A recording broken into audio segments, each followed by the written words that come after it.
오늘 우리에게 주신 하나님의 말씀은 출애굽기 1장 15절부터 22절까지의 말씀입니다. 구약성경 82쪽입니다. 출애굽기 1장 15절부터 22절의 말씀을 드라마 바이블로 낭독합니다. 애굽 왕이 히브리 산파 십브라라 하는 사람과 부하라 하는 사람에게 말하여 이르되, 너희는 히브리 여인을 위하여 해산을 도울 때 그 자리를 살펴서 아들이거든 그를 죽이고 딸이거든 살려두라. 그러나 산파들이 하나님을 두려워하여 애굽 왕의 명령을 어기고 남자 아기들을 살린지라. 애굽 왕이 산파를 불러 그들에게 이르되, 너희가 어찌하여 이같이 남자 아기들을 살렸느냐?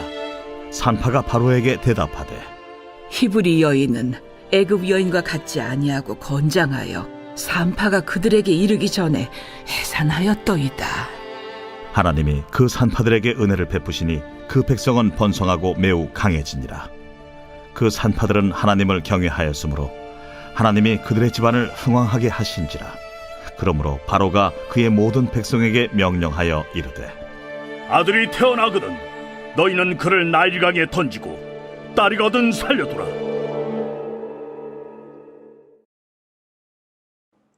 평안히 주무셨습니까? 좋은 아침입니다. 오늘부터는 생명의 삶의 일정에 따라 출애굽기를 살펴보게 됩니다. 출애굽기를 통해 새벽마다 하나님의 은혜를 더 깨닫기를 기대합니다. 아멘. 출애굽기 1장은 창세기에 나오는 요셉 이야기 후반부와 새로운 역사가 시작되는 모세의 탄생 사건을 이어주는 내용입니다. 애굽으로 내려간 야곱의 자손들은 비교적 짧은 기간 동안에 그곳에서 크게 번성합니다. 이것은 하나님께서 아브라함에게 약속한 복의 결과라고 할 수 있을 것입니다. 그런데 아이러니하게도 그 복의 결과는 바로와 애굽 사람들에게 큰 위협이 되었습니다. 또한 왕조가 바뀌면서 요셉을 기억하는 사람이 없었기에 이스라엘 백성은 졸지에 이집트의 노예로 전락하게 됩니다. 엄청난 양의 강제 노역이 부여되었고 심한 학대가 가하여졌지만 애굽 사람들이 위협을 느낄 만큼 이스라엘 사람들은 더욱 번성하여 갔다고 성경은 기록하고 있습니다. 그래서 박해를 가하는 자들이 오히려 근심에 빠지는 상황이 나타나며 세월이 흘러가며 하나님을 잊어가는 이스라엘 백성에게 하나님을 드러내어 알릴 하나님의 구원의 역사가 서서히 나타나고 있는 것을 보게 됩니다. 이러한 상황 속에서 바로가 생각해낸 것이 태어난 사내 아기를 죽이는 것이었습니다.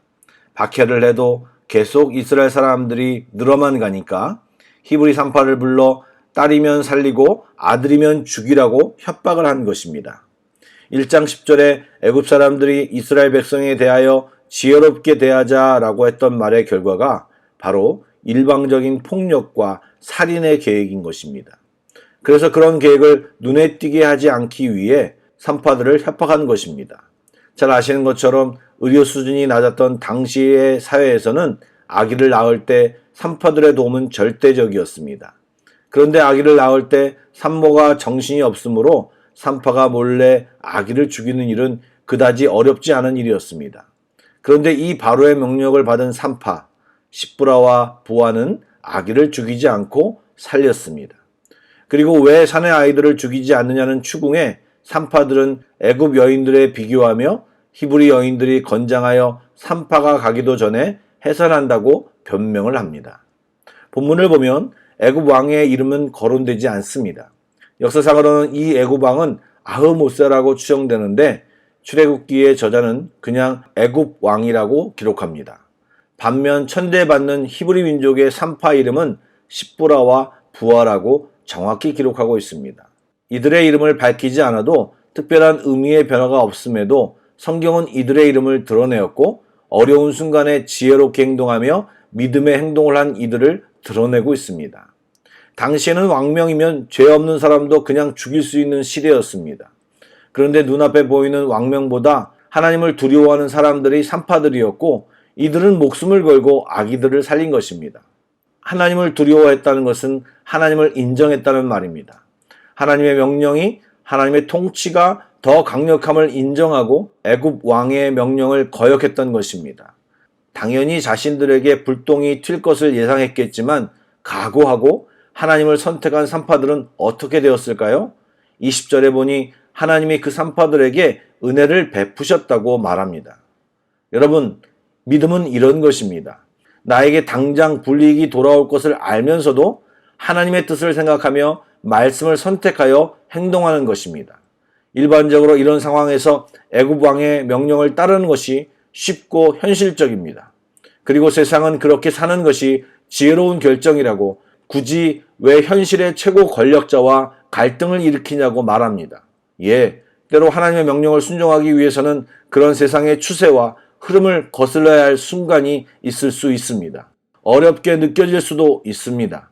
그러나 믿음을 주께 드리면 그 믿음에 보답하고 보호하고 함께 하시는 분이 우리 하나님이십니다. 피할 길도 주시고 그들에게 은혜를 베푸시는 분이 우리 하나님이십니다. 이런 믿음의 행동을 성경에서만 볼 것이 아니라 우리의 삶 속에서 발견되어지고 하나님의 은혜가 우리와 함께 머물기를 축복합니다. 아멘. 애굽 왕이 이스라엘의 인구를 억제하기 위해 갖은 노력을 했음에도 불구하고 오히려 이스라엘 백성은 번성하고 매우 강해집니다. 또한 하나님은 산파들의 집안을 흥왕하게 하셨습니다. 왜요? 그들이 하나님을 경외했기 때문입니다. 이렇게 말씀드린 대로 하나님은 순종하는 자에게 복을 주시고 자기 백성을 보호하고 번성시키십니다. 한 사람의 순종이 본인뿐만 아니라 공동체에도 복으로 열매 맺습니다. 세상에 대한 두려움은 죄로 이어지지만 하나님을 향한 두려움은 복으로 이어짐을 잊지 마시기 바랍니다. 이제 바로는 물불을 가리지 않습니다. 이전에 히브리 산파 2명만 불러 비공식적으로 명령을 내린 모습에서 더 나아갑니다. 애굽의 백성에게 히브리인 남자 아기가 태어나거든 나일강에 던져 죽이라고 말합니다. 매우 공개적이고 적극적인 명령입니다. 이스라엘 백성이 많아지면 자기들에게 불리하게 작용될 것이라고 하는 두려움 때문에 극단적인 명령을 내린 것입니다. 이처럼 세속적인 두려움은 말씀드린 대로 끔찍한 죄로 이어짐을 다시 발견합니다. 우리는 나약한 인간이기에 두려움 자체를 없앨 수는 없습니다. 그러나 우리가 할 수 있는 것은 무엇을 두려워할지를 선택할 수 있습니다. 세상보다 하나님을 두려워하는 믿음을 선택하시기 바랍니다. 하나님을 경외하는 사람은 세상의 뜻을 거스르고 하나님의 계획을 이루어 결국 선한 열매를 맺고 하나님이 행하시는 구원의 역사에 동참하는 영광을 누릴 수 있게 되는 것입니다. 사랑하는 여러분, 어쩌면 오늘 우리는 이런 결단을 해야 할지 모르겠습니다. 세상보다 하나님을 두려워하는 믿음의 선택을 꼭 하는 저와 여러분이 되기를 축복합니다. 아멘. 기도하시겠습니다. 사랑의 주님, 현실 속에서 우리는 하나님을 자주 잊고 살아감을 솔직히 고백합니다. 선택하는 순간에 전혀 주저하지 않고 세상에 순응하거나 내 성격대로 내 경험으로 선택하는 경우가 많이 있습니다. 성령님, 우리로 깨닫게 하여 주옵소서. 소리쳐 주시옵소서. 우리가 하나님의 자녀라는 것을 알게 하시고 하나님을 경외하고 하나님께 묻고 하나님께 기도하고 믿음의 선택을 하는 저희들 다 되게 하여 주시옵소서. 그래서 우리에게 믿음이 있음을 하나님도 아시고 세상도 알고 사단도 알고 우리도 알게 하여 주시옵소서. 주님, 그렇게 되기를 소원하오며 예수님의 이름으로 기도드립니다. 아멘. 찬양을 묵상하시고 합심기도와 개인기도로 나아가겠습니다.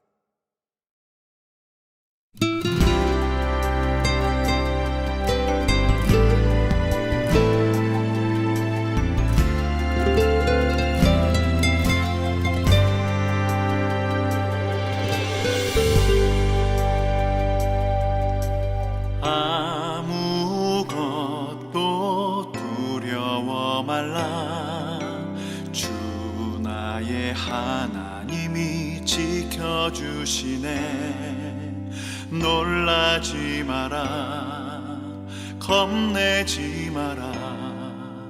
주님 나를 지켜주시네.